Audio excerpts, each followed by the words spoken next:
minasyaitonirrajim. Bismillahirrahmanirrahim. Assalamualaikum warahmatullahi wabarakatuh.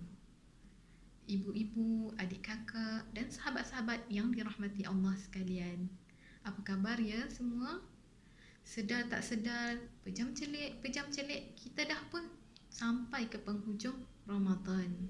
Jadi persoalannya dekat sini, adakah kita dah bersedia? Bersedia apa ya? Bersedia untuk kita masuk ke dalam bulan Syawal. Apa persiapan kita?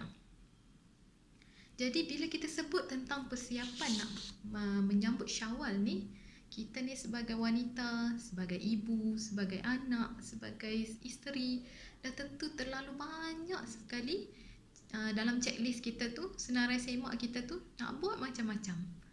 Kuih raya, baju raya, ketupat, rendang, lansir, nak kemas rumah. Jadi macam-macam lagi. Banyak perkara yang kita fikir dalam kita nak buat persiapan menyambut Syawal. Aidilfitri ni memang adalah hari kemenangan, hari yang menggembirakan. Memang untuk kita raikan. Jadi memang tak salah untuk kita bergembira di hari raya Aidilfitri. Samalah dengan saya sendiri. Seronok kalau boleh nak semua sedondon, anak beranak semua kan. Kalau tema biru nak semua warna biru. Kalau tema purple kita nak semua warna purple.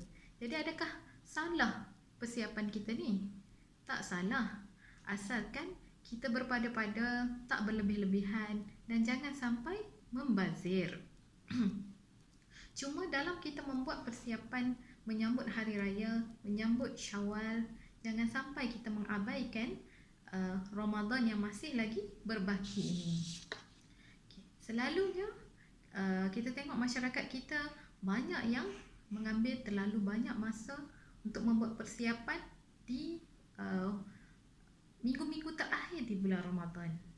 Jadi ada yang start nak sibuk buat kuih raya, kemas rumah, buat ketupat sampai terabai kita punya tarawih, sampai tadarus Quran kita pun terabai. Sedangkan waktu itu adalah waktu yang sangat penting, 10 malam yang terakhir.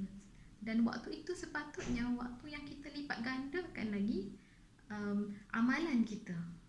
Alangkah ruginya kita dalam 3 minggu pertama di bulan Ramadan ni kita istiqamah dalam amal ibadah kita, tetapi minggu yang terakhir ni kita tinggalkan. Jadi sangatlah rugi. Sedangkan minggu inilah adalah minggu dan peluang keemasan untuk kita rebut sebenarnya. Dalam kita nak membuat persiapan Syawal ni, kita sepatutnya dah ada perancangan awal kan. Sebab setiap tahun pun memang kita meraihkan Syawal. Jadi kita dah tahu dah apa sebenarnya checklist kita tu. Jadi sepatutnya kita dah ada benda yang kita dah boleh buat lebih persiapan dengan lebih awal supaya kita tak mengganggu amal ibadah kita di bulan Ramadan. Contohnya baju raya kan. Sepatutnya kita dah boleh setkan tema. Kalau kata nak tema tu dah boleh set sebelum Ramadan lagi. Dah boleh tempah, dah boleh beli sebelum Ramadan, supaya bila kita dah masuk Ramadan tu kita dah tak payah fikir dah pasal baju, pasal tudung semua ni.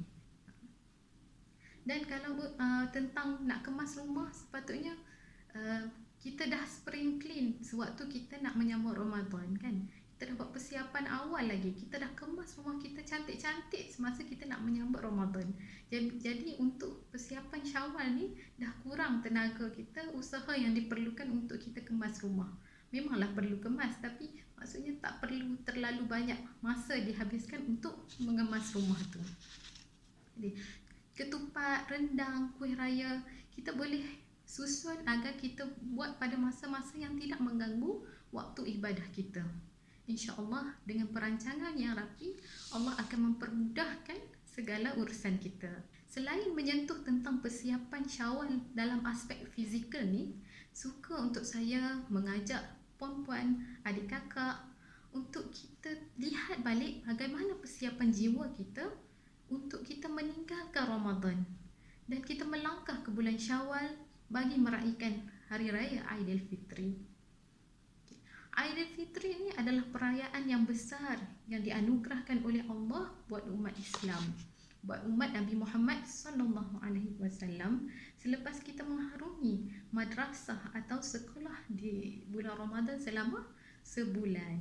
Dan ia adalah satu lambang kejayaan mendidik jiwa kita untuk mencapai martabat ataupun darjat takwa. Sebagaimana firman Allah dalam surah Al-Baqarah ayat 183. A'udzubillahi minasyaitonirrajim. Ya ayyuhalladzina amanu kutiba alaikumus siyamu kama kutiba alal ladzina min qablikum la'allakum tattaqun. Maksudnya, wahai orang-orang yang beriman, kamu diwajibkan berpuasa sebagaimana diwajibkan ke atas orang-orang yang terdahulu daripada kamu, supaya kamu bertakwa. Jadi anugerah takwa yang diperoleh daripada latihan kita di bulan Ramadan ni sebenarnya menjadi bimbingan untuk kita menempuh kehidupan pada bulan-bulan yang seterusnya, sehinggalah kita sampai kepada bulan Ramadan yang akan datang. Dan di bulan Ramadan inilah kalau kita yang sebagaimana kita semua faham dan kita semua tahu, dalam bulan Ramadan ini Allah dah belenggu dan Allah dah ikat syaitan. Ini adalah keistimewaan kita. Kalau kita perasan banyak benda yang mungkin kita rasa susah nak buat di luar bulan Ramadan, tapi kita mampu buat pada bulan Ramadan. Contohnya apa? Contohnya kita dapat istiqamah membaca Al-Quran. Ada yang boleh istiqamah setiap hari setengah juzuk, ada yang istiqamah setiap hari 1 juzuk. Sedangkan di luar bulan Ramadan, kadang-kadang nak buka 1 muka atau 2 muka pun susah kan. Tapi dengan keberkatan bulan Ramadan ni, kita mampu untuk istiqamah membaca Al-Quran. Dan seterusnya kita tengok kita mampu untuk istiqamah untuk solat tahajud.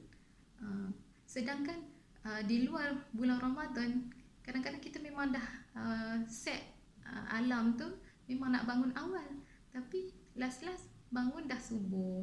Tapi pada bulan Ramadan ni kita mampu bangun awal sebab kita nak sahur kan. Jadi sebelum sahur tu kita boleh solat tahajud dulu dan solat witir. Jadi kita mampu istiqamah. Sama juga dengan pada bulan Ramadan ni kita mampu untuk menahan lidah kita, menjaga lidah kita daripada berkata-kata perkara-perkara yang tidak baik kan. Jadi itu antara perkara-perkara yang kita mampu buat pada bulan Ramadan.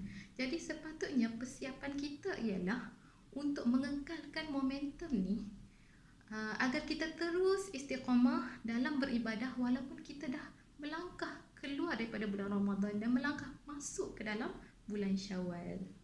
Jadi apa maksud Aidilfitri itu? Aidilfitri itu adalah kembali kepada fitrah, kembali dalam keadaan bersih daripada dosa. Tiada lagi dosa sekiranya kita benar-benar bertaubat kepada Allah Subhanahu Wa Taala dalam bulan Ramadan, terutama pada malam-malam yang terakhir. Jadi mungkin ini adalah Ramadan kita yang terakhir. Jadi gunakanlah peluang yang masih ada ini dengan sebaik-baiknya dan buatlah persiapan yang terbaik untuk kita melangkah ke bulan Syawal sebagai insan yang lebih baik dan terus istiqamah dalam beramal kepada Allah Subhanahu Wa Taala. Wallahu a'lam. Semoga bermanfaat. Assalamualaikum warahmatullahi wabarakatuh.